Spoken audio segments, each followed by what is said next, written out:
Hello, this is Casino Improv, and once again we are going to try and help you make the Zoom world a little bit more like the real world. So we're going to be Becky.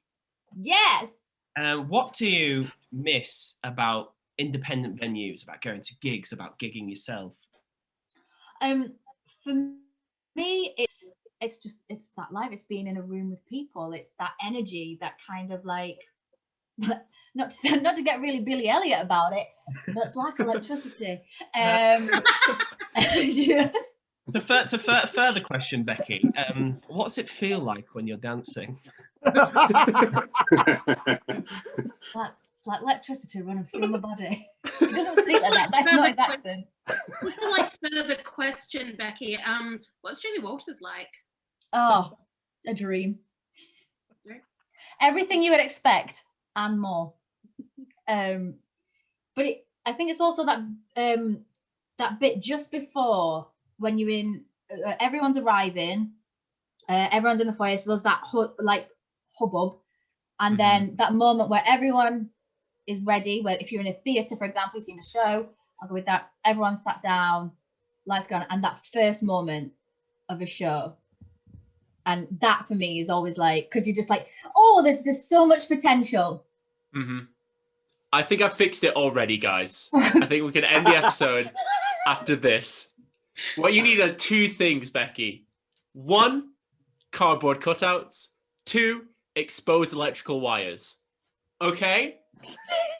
You stick the exposed electrical wires to the back of the cardboard, and you have like 6 or 7 of them around your house, and you just turn the power on, because that'll kill all the power in your house. The lights go off, and then someone starts singing on the street, and it's us. We're on the street. It's a live show. Cool. Done. End the video. I'm just going to refer you to a little thing called combustion, and if you put a wire next to something cardboard, I'm just going to solve it now for you, Becky. House fire. I feel like Alexi maybe took the electricity metaphor too literally. Yes.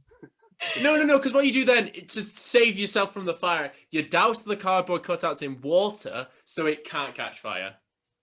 Water and electricity. Yeah. Welcome to Science with Alexi, everyone. This is I don't see the problem here, guys.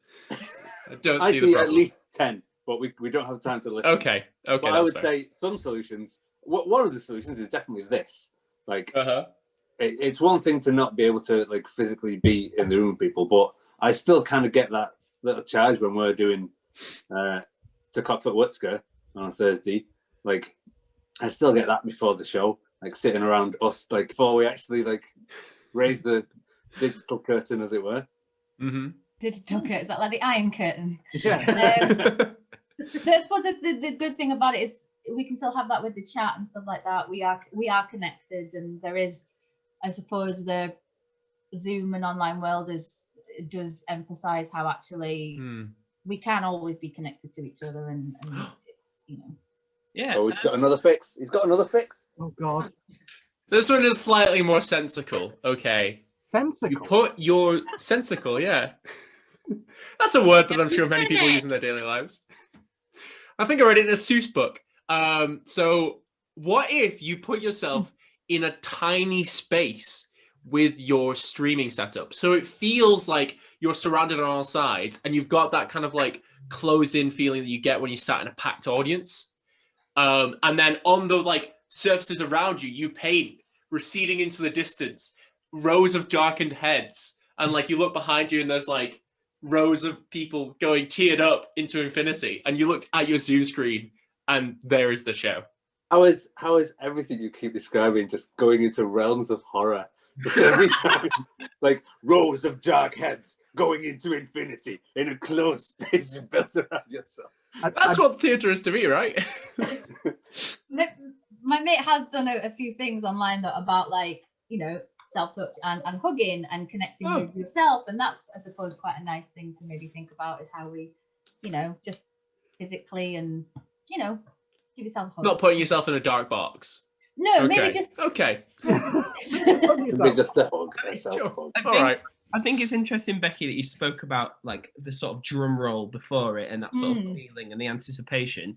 So a way of sort of trying to recreate that physically is before the Zoom shows, you sat here, just get your housemate to look at who's watching and like pop in and be like, Janine's in.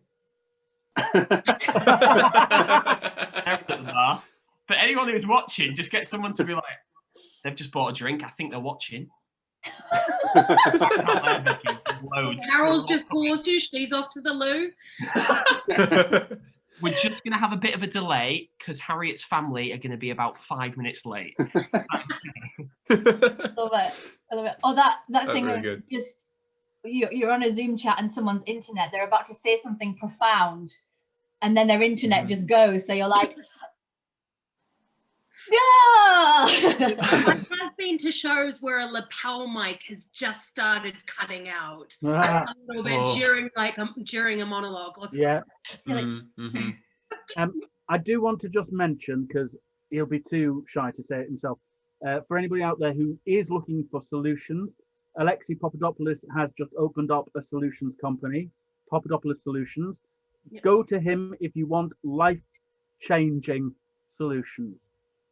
I've got ideas for you. But no public liability insurance. No. No. I don't sign a single form. That's the benefit with me. There's no paperwork. You don't have to think about anything. It's just one-to-one consultation. That's got to be the tagline. I don't sign a single form. You'll never see me again. I think in conclusion, what we've learned is that self-hugs are good. Electricity, water, and cardboard is not. Thank you for listening.